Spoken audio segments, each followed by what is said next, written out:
3 days to sell a lifetime. The teacup still had Margaret's lipstick on it. Soft rose, the shade she wore every day for 30 years because the Avon lady discontinued it in 2009 and Margaret bought the last 14 tubes on Earth. I was holding that cup like it was the only thing keeping me tethered to the planet when the front door opened without a knock. Jake walked in first, folder under one arm, Brittany a half step behind scrolling on her phone with a thumb that cost more to manicure than my first mortgage payment. Dad, we need to talk about the house. 3 days. 72 hours since I'd thrown dirt on the woman who'd shared my toothbrush, my jokes, my checking account, and every single Christmas morning for 47 years. Not, how are you holding up? Not, I brought lasagna. Just equity and square footage. I set the cup down real slow so the ceramic didn't crack. Let me think about it, son. Brittany was already photographing the china cabinet with the flash on. For insurance purposes, she'd claim later. For marketplace, I knew now. Jake smiled the way he did when he was 8 and thought I couldn't see him sneaking cookies. Take all the time you need, Dad. But spring market's insane. They left smelling like Ambition and Chanel No. 5. I sat in the quiet and listened to the house breathe around me, the same creaks Margaret used to mimic when she pretended to be a ghost on Halloween. That night I opened her desk for the first time since the funeral. Behind the recipe cards and the birthday cards she never threw away was a navy blue folder I'd never seen. On the tab, in her careful schoolteacher cursive, Robert, only if. Inside was everything they didn't know. And everything I was about to use. The duplex on Maple Street was never discussed at Sunday dinner. Margaret's great-aunt Evelyn died 8 years ago and left it to my favorite niece who still writes thank you notes. Margaret wrote thank you notes in fountain pen until the day she died. The folder held 8 years of bank statements. $3,200 a month, auto-deposited into an account I didn't know existed. $307,200 total, plus interest. Current appraised value of the property, $1.2 million. At the bottom, a single sheet dated 6 months ago. Robert. If you're reading this, I'm gone and Jake has started counting spoons. I've watched him change since that girl sank her claws in. The duplex and every penny in the Maple account are yours alone to distribute. If our son shows more interest in what we own than who we were, give him nothing but the chance to earn it back. The rest is yours to protect, or to give where it will do the most good. Love always. M. I folded the letter, slid it into my shirt pocket next to my heart, and started planning. They were back 4 days later, this time with color printouts and a woman named Rebecca Martinez who wore blazers the color of money. Mr. Miller, I've sold 3 houses on this street in 6 months. Rebecca said, shaking my hand like we were old friends. Brittany stood behind her holding a tape measure and a vision board. I let them measure walls. I let them photograph Margaret's garden through the window and call the roses Great Curb Appeal. I let Jake explain why a 1-bedroom at Sunset Gardens was perfect for my stage of life. When they left, I called Thomas Anderson, our lawyer since Jake was in diapers. Tom, I need every document on the Maple duplex. And I need you to forget it exists until I say otherwise. Tom didn't ask why. He just said, Margaret always was 10 moves ahead.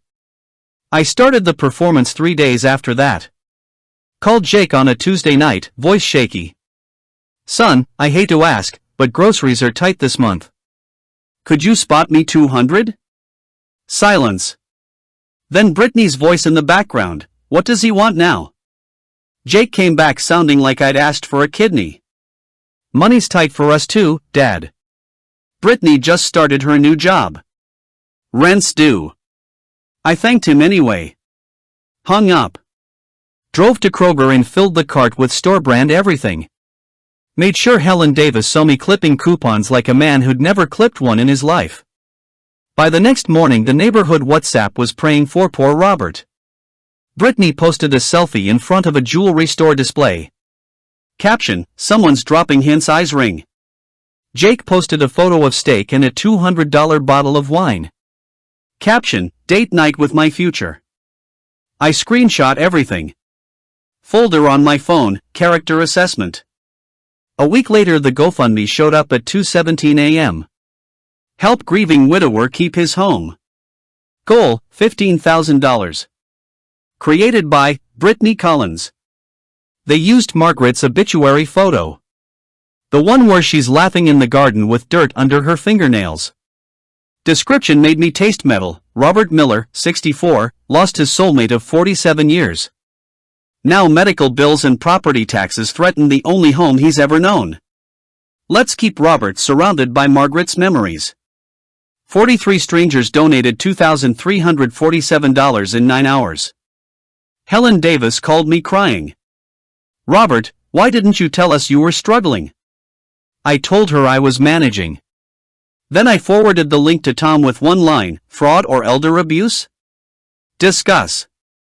The following Sunday, St. Matthew's Memorial Garden smelled like lilacs and fresh-turned earth.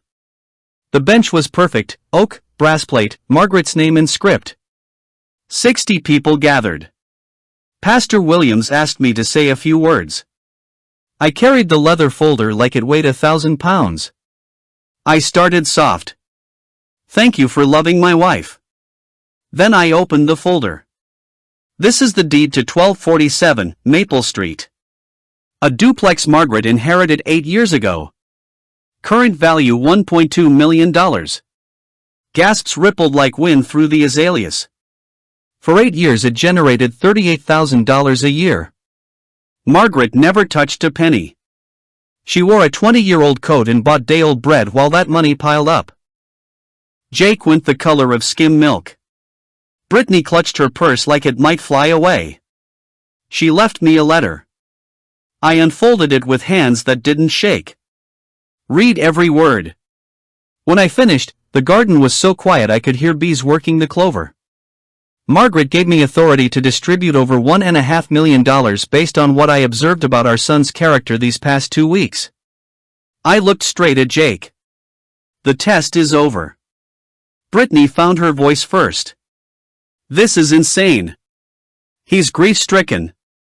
He's not competent. Tom Anderson stepped forward in his Sunday suit. Ma'am, I'm Mr. Miller's attorney. Everything you've heard is documented, witnessed, and about to be filed with the probate court. I suggest you stop talking. Pastor Williams looked like he'd aged 10 years in 10 seconds. I continued. The duplex, the rental income, and the house on Elm Street will be sold.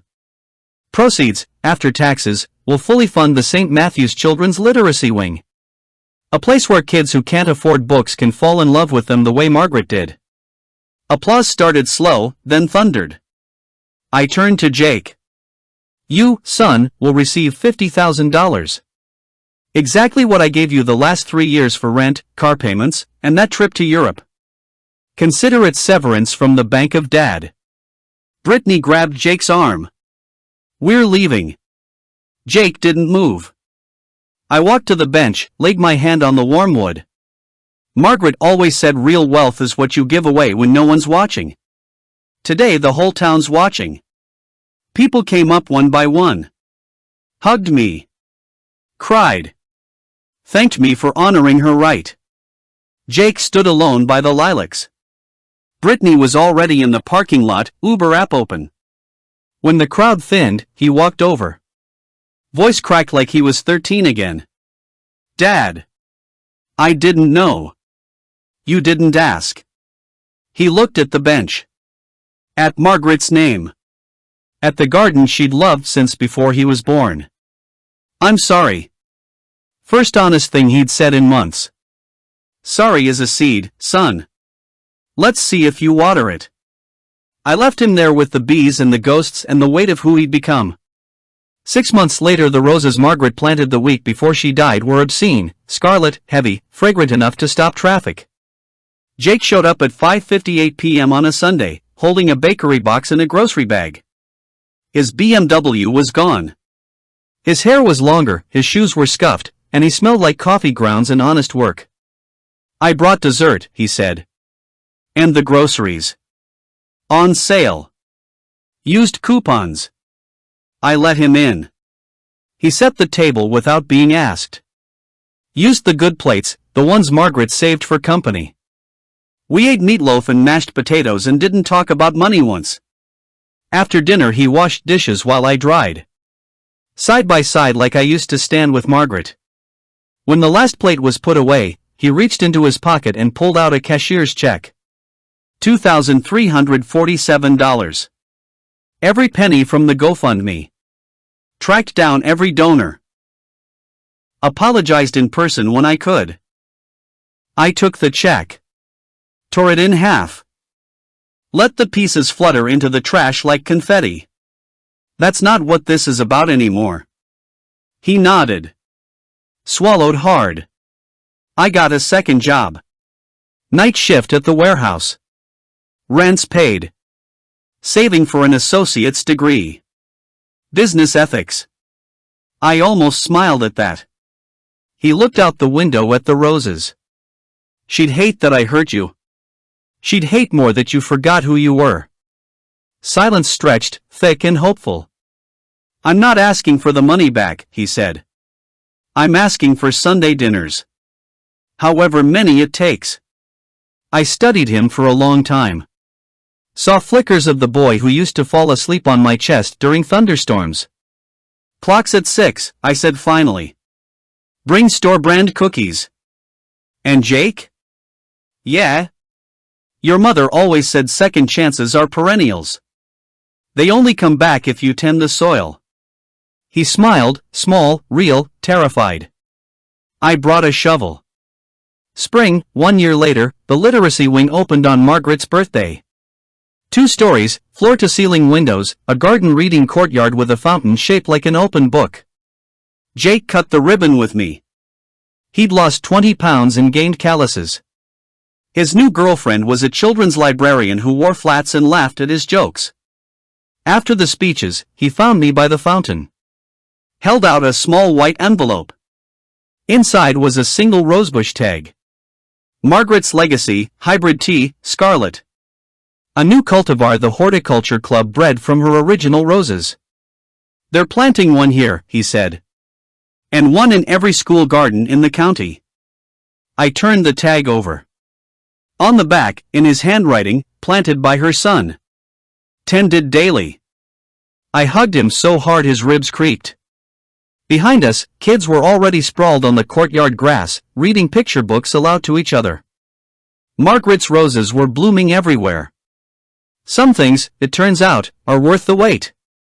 The moral of 3 days to sell a lifetime is carved in brass on Margaret's bench and written in every rose she ever planted. Love that has to be bought was never love at all. Real family is proven in the silence after the funeral, not in the shouting over the wool. Agreed makes you an orphan long before your parents are in the ground, but grace, quiet, stubborn, patient grace, can turn even a vulture back into a son, if he's willing to get dirt under his nails and tend the garden he once tried to sell, ***. In one sentence. What you inherit is decided long before anyone dies, it's decided by who you choose to be when nobody's watching.